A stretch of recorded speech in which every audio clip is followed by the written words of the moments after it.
Hey guys, Kurt Haas, here we are at the Silverback Blueprint, and today's video I'm going to talk about failures and how there's two types of failures. Earlier today I was over at Rhapsody Strategies and I was doing my mastermind group, and it's always led by Trevor. You guys know Trevor, he's in our group and stuff like that. Just before the group started, I got there kind of early, and we started talking about some cool stuff that we had talked about last night, and it kind of rolled into a few things that happened for us at home with, talking to some loved ones and stuff, and just some life observations and experiences and stuff, right? Shit gets pretty deep sometimes. And we come up with talking about failures and how to look at failure, how we look at failure, how society looks at failure, and then how we can take failure and put it into two categories. The first type of failure is the type of failure that we learn from. We do something a certain way and we get a certain result which isn't what we wanted. That's deemed as a failure. But we go back and look at what we did and correct some of the things that we're doing, change some of our actions, use it as feedback, and start to manipulate and shape a better process, a better system, a better way of doing things, or maybe just an aha moment. Hey, if I do this, this, and this works out, and that's not what I thought it would, or that's not what I intended. So, so we need failure. Failure is excellent feedback. It's what we do with that failure and the subsequent failures overall that happen, and what repeats. If the same failure is repeating, we're breaking down, we're not following a system, right? So we adjust. You hear this all the time when a plane is flying from a destination to a destination, point A to point B. In flight, there's always these micro adjustments, changing course, adjusting course until you get there. It's not a straight line, right? It varies, and then we change. Wind pushes acceleration, all kinds of things like that. Change, recorrect. So it ends up going from point A to point B, but it's not a straight line. There's a little bit of stuff going up and down and around, right? So think of these failures that we run into as course corrections. We had a couple of the Silverbacks that weighed in, didn't have the weigh-in they wanted. I talked to a couple of them, try this, change this, make this happen, and next weigh-in, boom, things happen, right? So one failure on a weigh-in or a deemed failure caused a correction in action or in systems, and then adjusted it. The other type of failure that I want to talk about is a negative one, and I like to put that type of failure under the category of bed shitting. All right, bed shitting is never a good thing, right? So at the end of the day, that kind of failure is you did this and this result happened, and you know damn well that that's why it didn't work, and you repeat it right? We talk about meal planning, but you don't plan your meals. Well, that's a failure. That's a failure to execute on stuff that you know you need to do. That's bed shitting, right?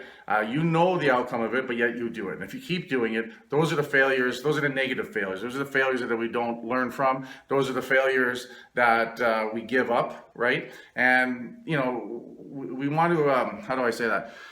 We always want to give ourselves an out, and tell ourselves, hey, it's okay, you'll do better next time. But that's the kind of stuff that sabotages progress and doesn't get you to where you want to go overall. So those failures, not planning your meals and then having, I was busy and I couldn't eat. Well, busy isn't the problem.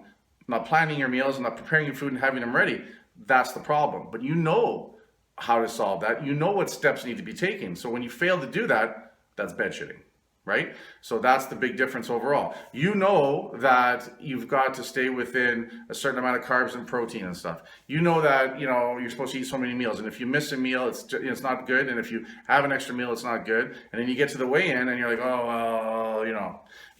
we talked about, came up about how 80% and 85% and 90% is a failure. Now, if it's a failure because you're still learning how to do it and you're working the process and you're adjusting and you're mastering it, those are positive failures, and we're going to keep working towards it. If it's, well, I ate pretty good and then I went and pounded back some wings, and then the other night, then I had this and I had that, that's a bed shitting failure.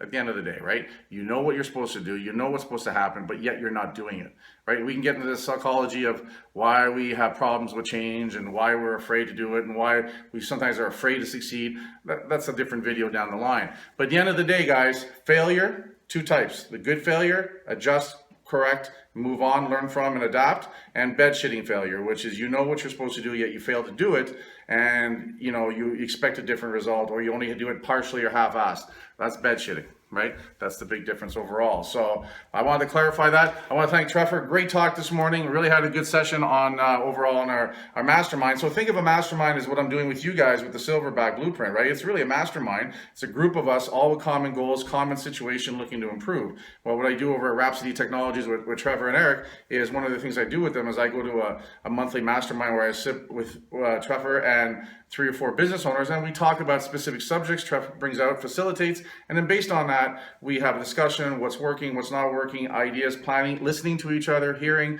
and then coming away with some takeaways and some action plans to implement in our prospective businesses. Guys, it's the exact same thing that we're doing with the Silverback blueprint, right? We work out together, we hang out together, we talk about food, we celebrate our